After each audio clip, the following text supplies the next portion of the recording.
and welcome to today's Talking Point. I'd like to begin by acknowledging the traditional owners of the land on which we meet today and pay my respects to their elders past and present, and I extend that respect to Aboriginal and Torres Strait Islander people listening today or in the future.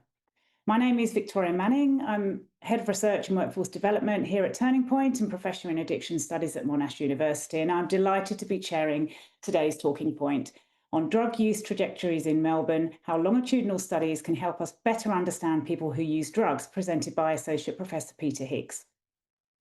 Talking Point is a regular series of publicly available lectures that really aim to inspire and inform and challenge our notions of what we know and think about addiction, as well as its impact across society. We do like our webinars to be as interactive as possible, so please do ask questions via the Q&A, and we'll hopefully have Peter answer those at the end of the presentation. Talking Point is recorded and it's available to view on the Turning Point website. So I'm now going to introduce our speaker today, who is Associate Professor Peter Higgs. He is a Burnet Principal Research Fellow and Honorary in the Department of Public Health at Trobe University. He has over 25 years' experience working in social and behavioural research. He currently works on longitudinal research studies and has enduring relationships with cohorts of people using drugs and ongoing relationships with key public health scientists and community organisations. Thank you again, Peter, for coming in today to talk on this incredibly unique and valuable project. I'm now handing over to you. Thanks. Great. Thank you very much, Vic. And thanks everyone for giving me the opportunity to really have a bit of a think about, gosh, the over 25 years, as Vic just said, that I've been working here at the Burnet Institute.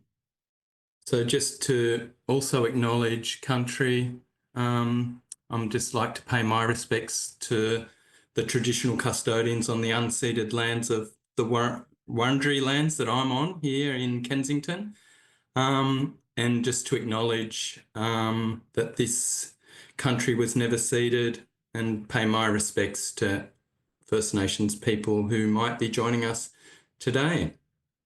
A little bit about me, just to kind of set a context. It kind of doesn't sound enough sometimes to say that you've been working for over 25 years with populations of people who use drugs, but it's fair to say that I moved from Canberra, Ngunnawal country, when I was to go to high school from Wurundjeri country in Wagga, and then studied a social work degree in Sydney on Gadigal country.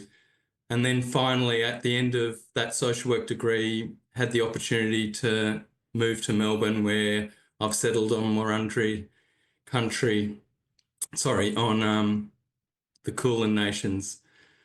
Also, I think today is an opportunity to pay respects to some of the work that I've done in and around Vietnam for over 30 years now as well. It's the 30th of April today, and many people may have heard news stories that today is the 50th anniversary of the fall of Saigon or the liberation of Saigon, depending on which side of the battle you were on. And it's fair to say that it's a day of many mixed emotions for people of Vietnamese ethnicity, and it's a community that I've spent a lot of time working on and have a great deal of respect for. A lot of the work that I'll be reflecting on today comes from my experiences of working in and around the Footscray neighbourhood. For those who aren't aware, it's in the inner west of Melbourne, about 8 kilometres from the city, and it's one that's had a very long and ongoing relationship with drug use. But it's also where one of the first primary care services for people who use drugs was established. It's also fair to say that I don't come with a clean slate. I've got many friends and colleagues based at the Burnet, at La Trobe, at Turning Point, where I was working on a project in the late 1980s, and I'll touch on some of that work. The National Drug Research Institute here in Melbourne, where I did a postdoc, and also the Kirby Institute at the University of New South Wales, where I was based for 4 years after I finished my PhD. obviously the participants that are involved in some of the work that I'll be talking about today, I'd like to really acknowledge them for their time and their ongoing involvement, but also the services that work with many of these people in and around the neighbourhoods where the cohorts where that I'll be talking about today have been based, down in Frankston, in and around Collingwood, Footscray, St Kilda, Richmond, and the living room in the CBD. The work that we do obviously requires a great deal of funding and support, and we've been really fortunate to get funding from Category 1 organisations, NHMRC and the ARC, to support much of this work.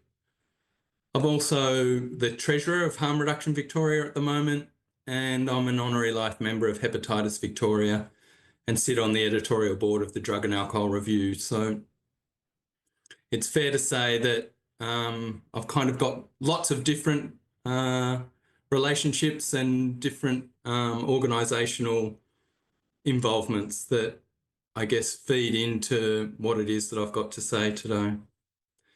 And obviously, compared to many of the people that I'm working with, I've been luckily had a good deal in the lottery of life, and despite this, have really, over the past 40 years, had an ongoing relationship with alcohol and other drugs, and that the experience of overdose and other drug-related deaths are a very real experience for me. I don't know if people remember, but in the 1970s, we started to see here in Australia the drugs amphetamine, speed, and heroin become well established. And it's not too ironic to suggest that the fall of Saigon, the Vietnamese War, the American War as they call it in Vietnam, was very influential in bringing drugs to Australia when many of the American soldiers were on rest and recreation coming into the Cross in the 60s and 70s. And that was really the start of much of drug use in Australia.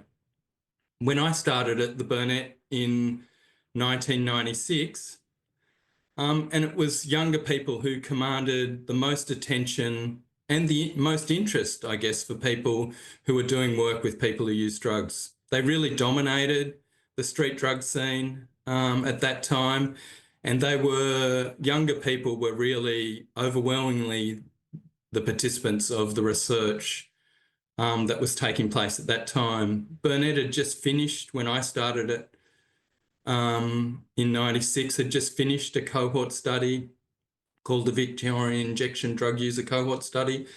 It was the first cohort in Australia, and the average age of participants at that stage was only 28, and only 10% of the people in that cohort had actually been injecting drugs for longer than 10 years. When I did one of my first projects with Vietnamese participants in 1998, the average age of those people was only 21, and we couldn't find anyone who was older than the age of 49. People will remember that YSAS was established in the late 1990s with a focus on trying to work with young people especially, and I'll touch a little bit on this as we go on in the presentation. Most of the data that we had was cross-sectional and was often collected from in-treatment populations of people. And we'd started then in the late 90s a surveillance system called the Illicit Drug Reporting Scheme, run out of NDARC, but in every city, capital city nowadays. And it's fair to say that a large proportion of the people who are in that study now are very different to the younger people that were in research in the earlier time of the mid-90s. As a way of trying to reflect on how I would present this, I wanted to kind of contextualise, and people might remember the late 90s being a very, I guess, busy time for drug use. It's hard to imagine now, given the focus on North Richmond as the drug using community, that the city of Melbourne was really dominated by street drug markets. The Conservative government of Jeff Kennett had funded a couple of big reports, and in response to them, he was even supporting a heroin trial. The city of Melbourne was having 40, 50, 60 overdoses a month, and that was making up about not even a quarter of the overdoses that were taking place across the state. The Herald Sun was, you know, brandishing the numbers of people who died from heroin overdoses alongside the road toll. The Lord Mayor of the time had announced support for an injecting room in the CBD. 30 years later, we still can't get one up there. And in September of 1999, the Bracks Labor government was unexpectedly elected with a promise to look into the feasibility of establishing 5 safe injecting facilities across hotspots in Melbourne. This was the headline the following day after the election. And as you can see, it's even more overwhelming to go back and reflect on that, how much street drug use was taking a toll in the mainstream media. We feel like, for those of us who are working all the time in and around the North Richmond area, that is very much a heavily focus. And just to acknowledge that there was a rally again on the weekend, both those supporting and those wanting the room moved. But yeah, this was the front page of the newspaper the day after that election, and this is over 25 years ago.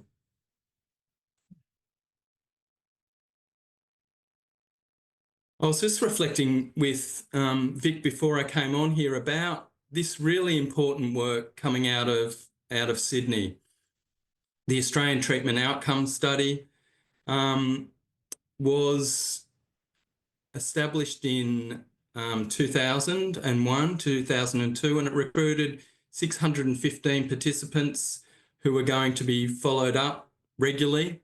And as you can see there, they've had funding to be able to follow them reasonably regularly, 3 months, 1 year, 2 years, 3 years. Then they couldn't get funding, had to wait till 11 years to fund them, couldn't get funding, and took to 20 years to fund them again. But for that study and the data of which the 20-year outcomes were recently published, there's a site at the bottom of the page there, were people who are mostly recruited from treatment. So over 200 people who are in methadone, 200 people from detoxification, 133 or so from resi rehab. But they also recruited 80 people who were not in treatment at all through needle and syringe programs as a comparison group. And amazingly, they were able to recruit 20 years onwards, almost 80% of those people who were still alive at 20 years, the average age of whom was in their late 40s. As I know, tragically, 18% of them had died in the time between the baseline and the 20-year follow-up. And about a quarter of the sample reported being using heroin, and about 15% of those reported using heroin daily or being heroin dependent. And it's good to see that about half the cohort were still in treatment for their heroin use, about a third of whom were on maintenance treatment therapies, so mostly methadone and Suboxone.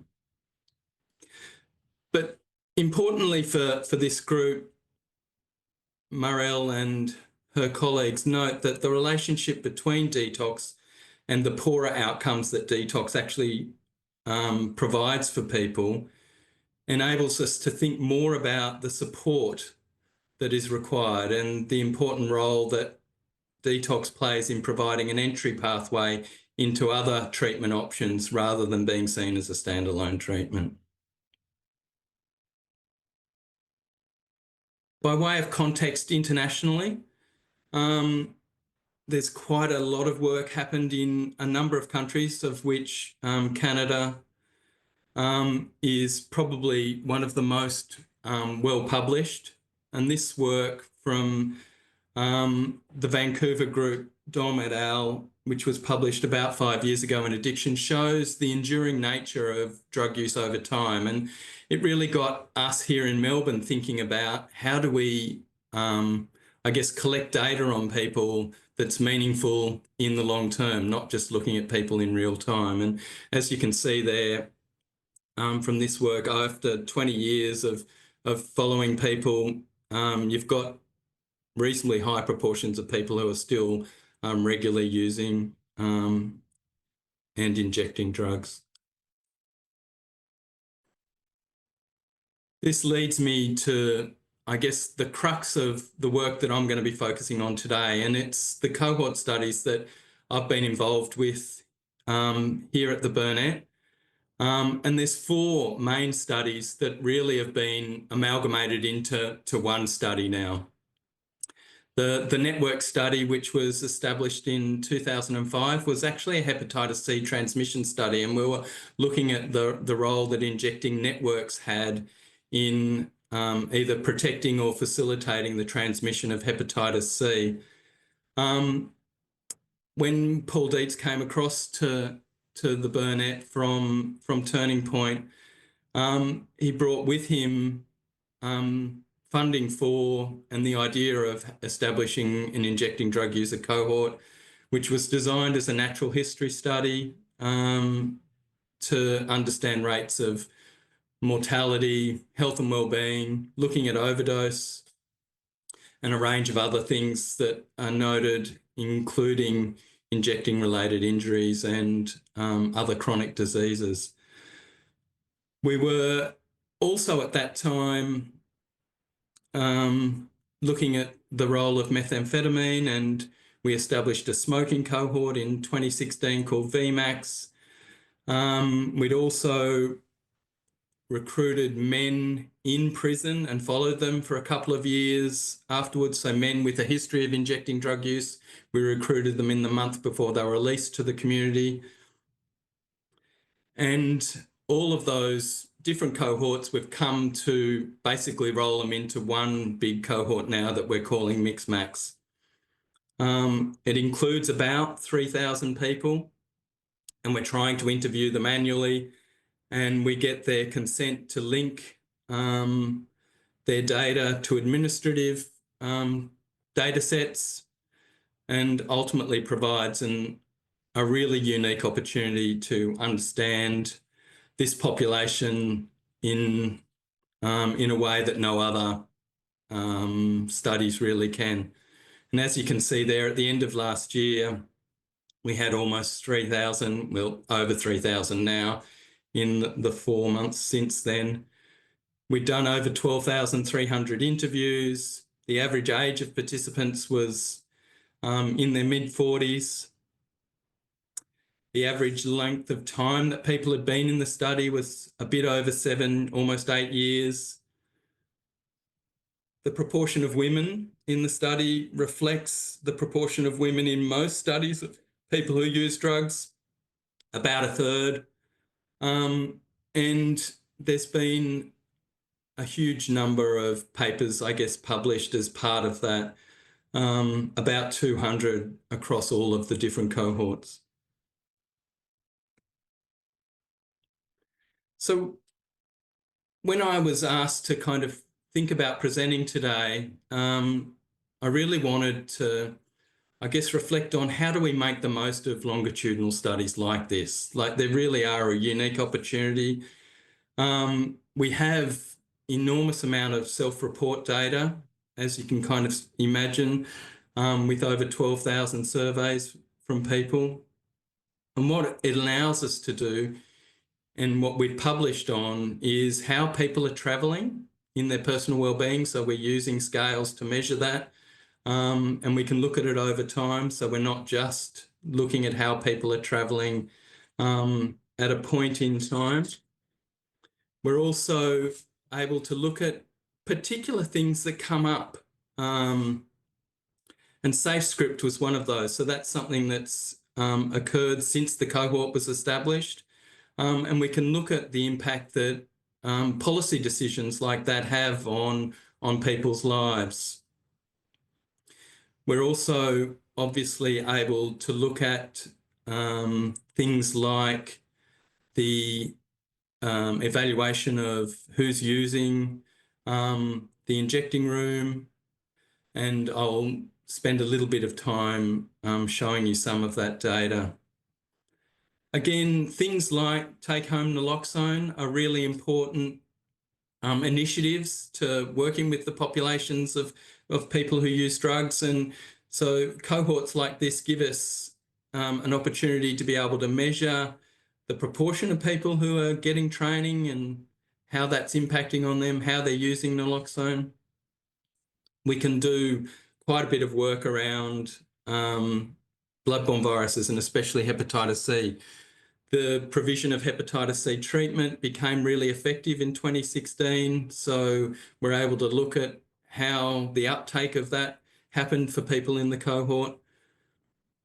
And we're also able to look, obviously, at how we retain people in the cohort and who are the kinds of participants that are more likely to get lost to follow-up. The survey itself takes about 40 minutes to administer, and we do it. There's a huge team of people now at the Burnet, 16 of us who are involved in recruiting participants for this study. It takes about 40 minutes. We have mobile outreach vans that we use as essentially a mobile office. We do bloods for most participants. The cohort enables us to do other particular things at different points in time. So for a PhD student, Lucy Atwood, we were able to, who's interested in staph and strep infection in people who inject drugs, we were able to work closely with her and collect one-off swabs from participants at a particular point in time. And more recently, we've just started collecting lung capacity data through a spirometry. So a number of the field workers have now been trained to use a spirometry machine and to be able to feed back some information to participants and also to their primary care physicians about potential COPD. As I mentioned, particular points in time, like the establishment of a supervised injection, safe injecting facility, we were collecting data before and after, obviously, the establishment of the room in Richmond. And we were able to, I guess, take the cohort as a particularly unique opportunity to analyse who was using the room and how do they compare to the kinds of people who don't use the injecting room. So we did a whole bunch of interviews with people in the 18 months after the opening of the room. Almost 700 people were recruited, about 2/3 of whom were not using the room at all. And it's not surprising given that most of the participants in the study don't live in and around Richmond, that not all of them are travelling to Richmond, despite what some people living around there might feel. But we're also able to look at that group in comparison to people who are using it infrequently. And by infrequent, we've just used a cutoff of less than half of their monthly injections, and then also compare them to people who were using the room really frequently, so using more than half of their injections in the last month. And this work's been published as well. It's probably not surprising, and it's not very different to many of the other studies that are done with people who use injecting rooms globally. But what we were able to show is that compared to those who didn't use the room or were infrequent users of the room, those who used it frequently were more likely to be younger. They were also more likely to live in the suburbs most close to the facility itself. They were more likely to be homeless and Indigenous, to inject their drugs daily or more frequently than daily, to have histories of using in other public drug use settings, and also the potential harms of this group, which would be what we'd be wanting a room to respond most to, is people who'd were more likely to have reported having overdosed in the previous 12 months, more likely to have tested positive for hepatitis C, and to report a previous incarceration in the 12 months before they were interviewed.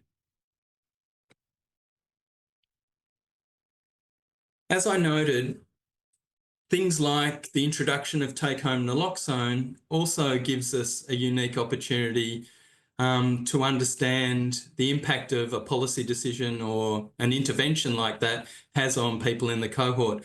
And what I've got up there on the screen is really just a kind of a timeline of what analysis of this program looked like for our participants. This was published by Sam College Frisbee and others reasonably recently, where we were able to go in and have a really close look at the sorts of, I guess, responses that people had. We were able to identify whether or not people had been trained in the provision of take-home naloxone and whether or not they were using it.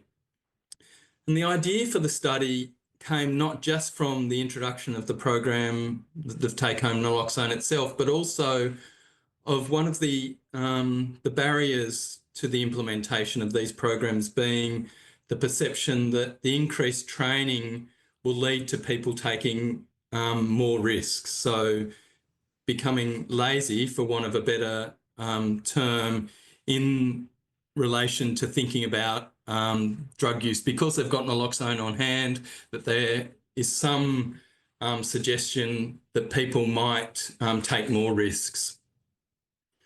What we were able to show from this work, though, is that whilst there was no change in the amount of injecting that people were doing of opioids or of their use of benzodiazepines, both of which are linked very closely to overdoses, many people in the audience will know, that there was no change in that after people had been trained and given naloxone.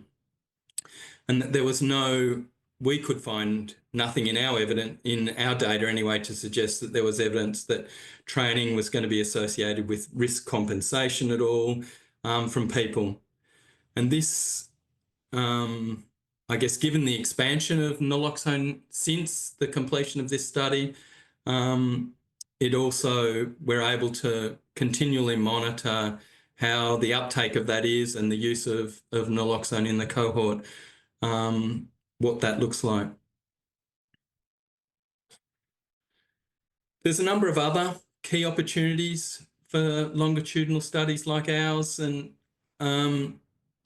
as I noted earlier, we get consent from participants to link their data to some administrative data sets. And I've just highlighted a couple of, or the main ones there, the MBS, the PBS, the Victorian Ambulance System, the Emergency Minimum Data Set, the people who are admitted to drug treatment and to admitted to hospital, and people who are in drug treatment.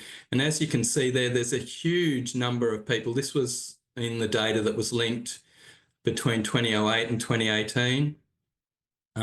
Almost 500,000 records on the MBS, and over 1,100 participants who'd had their information or used to be linked to these data.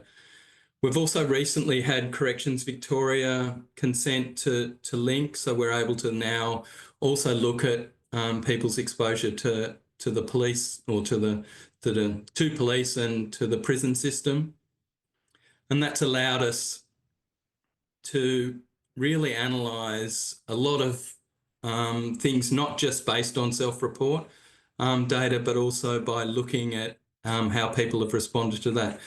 And importantly, this has also allowed us to drop off now a number of questions that we don't feel like we need to ask people, which is a big relief for participants because we can collect that data through the linked data itself.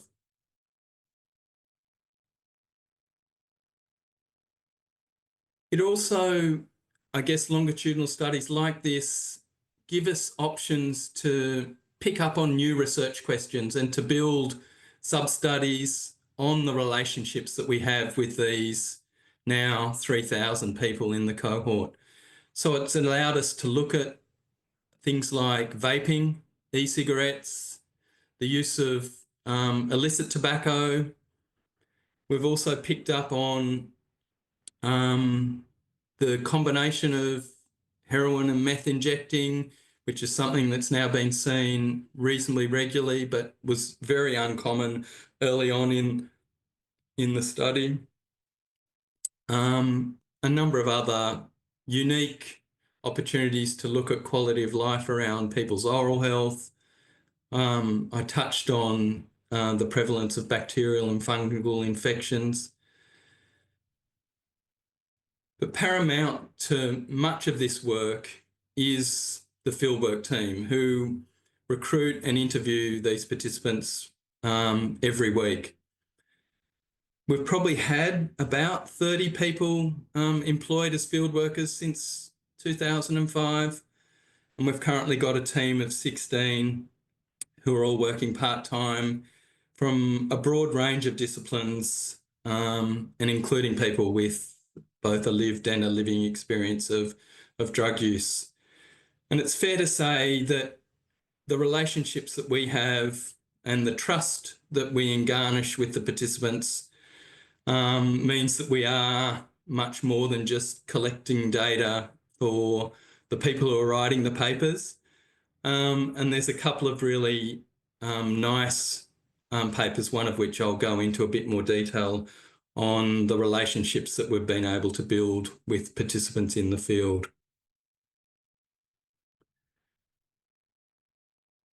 Options like this also allow us to look at things like overdose in real time. And one of the things that we've really noticed is that there is more needed in terms of public health interventions to address the ongoing tragedy of drug overdose.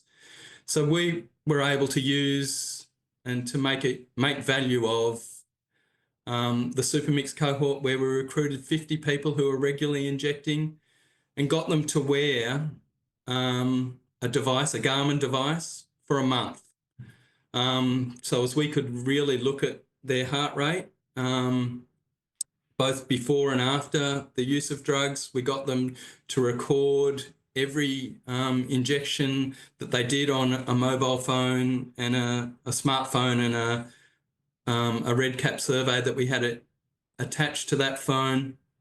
And this is like I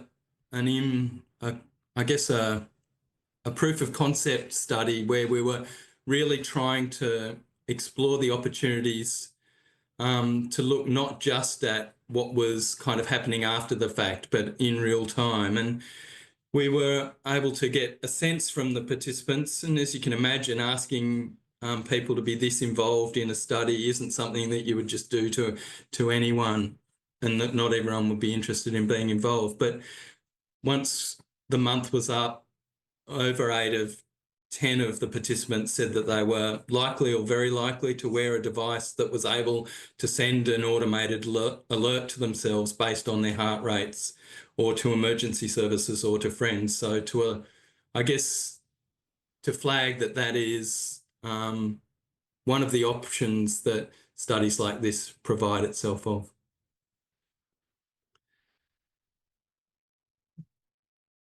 A few years ago, I was approached by a student who was interested in doing a small project as part of their master's thesis with us, and we were able, and this is, I guess, again, what the cohort offers is a lot of opportunities to build small projects, to introduce people to working with people who use drugs.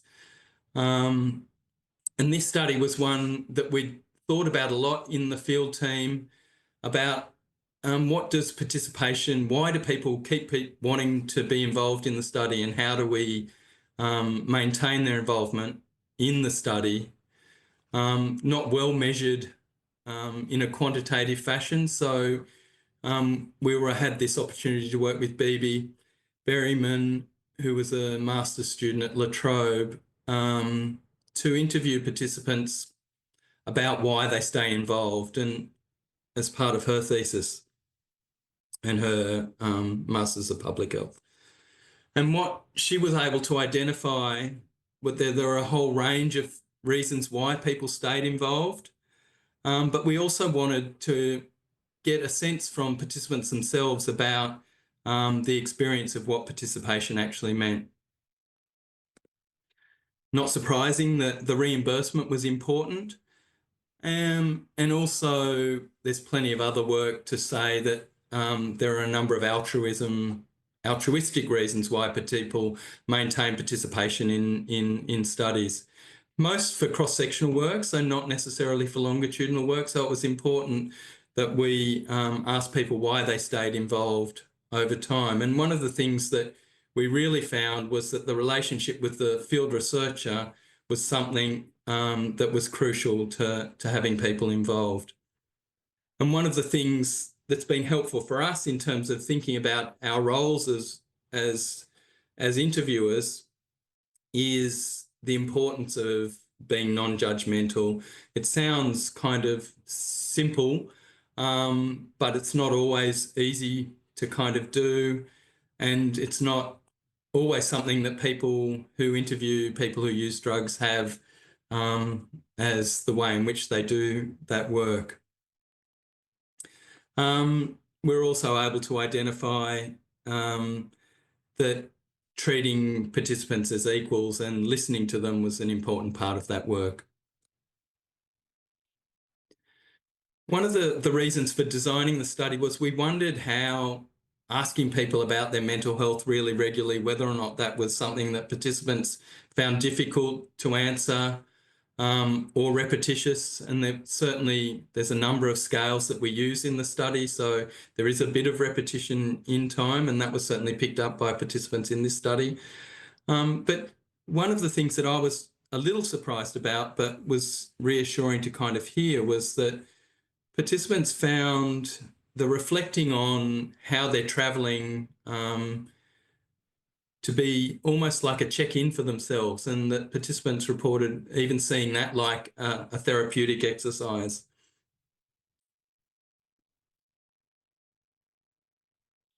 One of the other things that we've noted over time is obviously that people are getting older in the cohort. And as I noted, the average age now is in the mid-40s. One of the things that we're able to do is to particularly look at issues for older participants. And this has been something that has come up in the research, not just here in Australia, but in a number of other settings internationally. And so we were able to use SuperMIX as a way of looking particularly at participants who are aged over the age of 50. And when we looked at the analysis, almost a quarter of the people that we recruited since the start of 2019 up until the middle of 2024 were aged over 50. And when we compared those to participants who were aged under 50, we found that less of them were female. The less of them, probably not surprisingly, were working.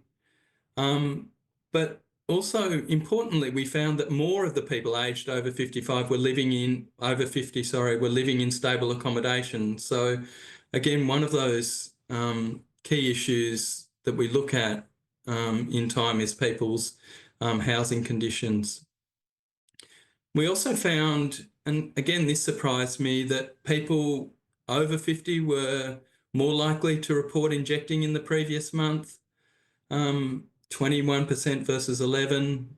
Not surprisingly, though, most of the people over 50 were reporting heroin as their main drug injected. And also, it was good to see that a lot of people, either good to see or not good to see, depending on how you kind of look at it, that people were seeing a GP or that they were having to see a GP, and that they were also much less likely to have had contact with police. 85% of those, however, were still smoking, and about half of the people aged over 50 were currently in opioid agonist treatment. And one of the things that some of this work has led us to kind of look at is measurements of COPD through spirometry, as I mentioned. But we're also able to do not just survey-based work, but we can do some qualitative work. And there's a couple of things that I thought was important to include today. Some interviews that I've been doing with older people who are using drugs about what the impact of getting older means for them. And you can kind of just see three short narratives here where people reflect on what getting older means to them, and how, I guess, in some ways it's a surprising thing for them to be reflecting on, that they are still someone who is injecting and using drugs, despite, as Helen kind of points out, it taking several hours just to have a shot. A couple of slides just to finish before I give people an opportunity to ask questions. And I guess it's important to say that we really must be doing more broadly in the public health space, not just in the drug space, but working with people from a public health perspective to end what we know is a well-identified postcode lottery. When we look at the postcodes most likely to have people entering prison, we know that there are certain numbers of ones that come from the poorer suburbs, and that the people living in those suburbs really have the most struggles with their own health. The conversations, and this is something that we've really reflected on as a team, in terms of when we get an opportunity to talk to each other at the end of the week, that social isolation and loneliness for many of the participants that we talk to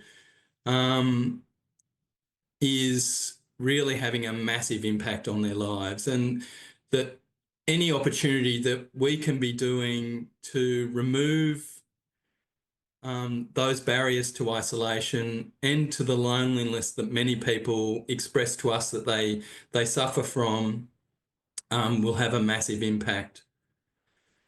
It's also really clear that being non-judgmental, supportive and compassionate is likely to make a positive change to people's lives. And I guess for us as field workers, we've really noticed that when we're able to offer more than just asking people to respond to the questions that we're asking them, and having opportunities to support them when they go to a court case, for example, when they rock up to a housing service, any opportunities that we can do to show that we care about them and are interested in them beyond what it is that we're asking them at particular points in time are crucial to helping people improve their own lives.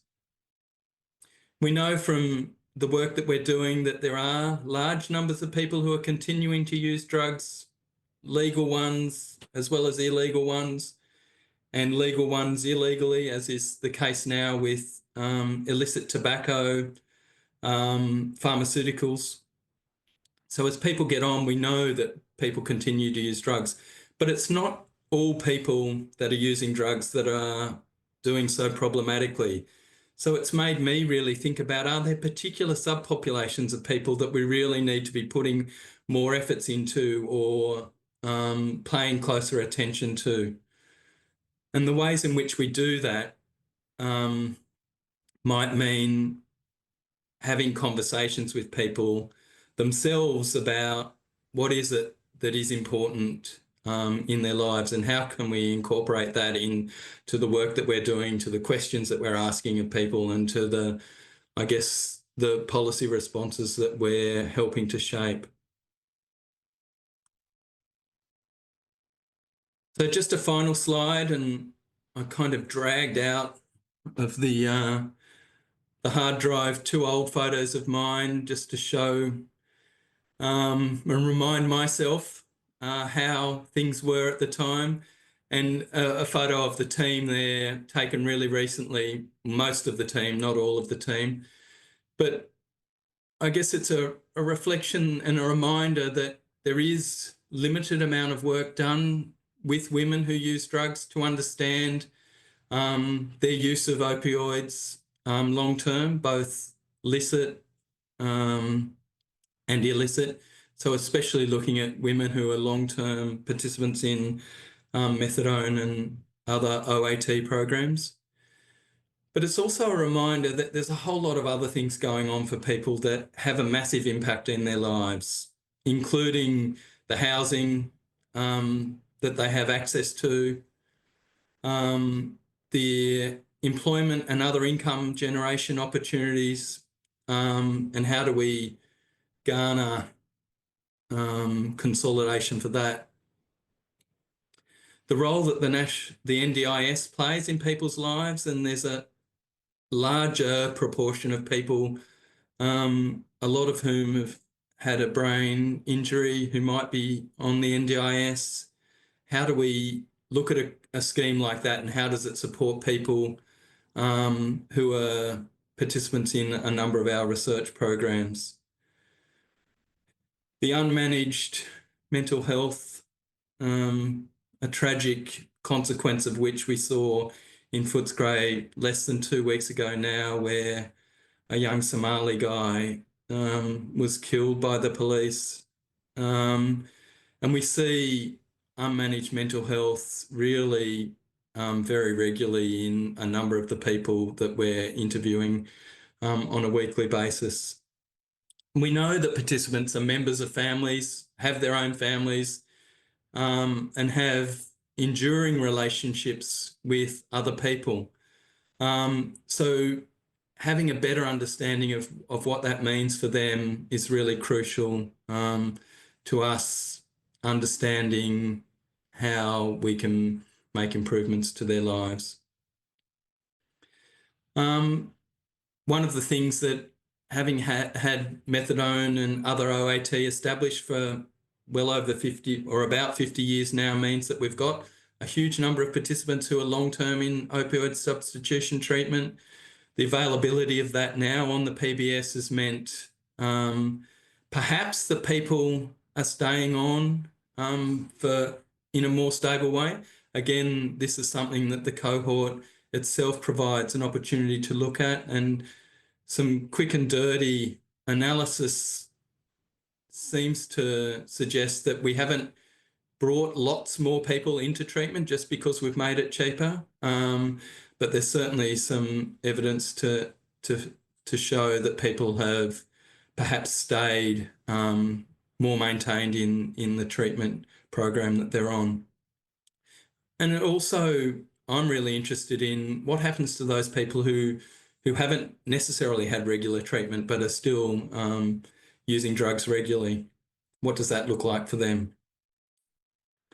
One of the other things that we've really become aware of more recently is end-of-life care and how that's managed in both hospital settings and aged care settings, as well as prisons. And that's certainly something that I'm particularly interested in as we go forward. And I'm hoping that, I guess, what I've convinced you of today is that opportunities like cohorts like ours and the teams of people who help collect the data from them are really helping to answer a whole lot of questions. There's probably questions that other people have that they're interested in having answers to as well, and we're really open to working with colleagues who are interested in this sort of work and looking at what opportunities the data that we've managed to collect so far can be, and how helpful that can be for you all going forward. And I'm going to stop there and go back to you, Vic. And I think thank you, Peter. right. That was such an insightful, such an inspiring as well talk, and I'm just so grateful for you walking us through the richness of the data from these incredible longitudinal studies. I mean, as you say, it can answer so many questions and so many critical questions that other study designs just can't do.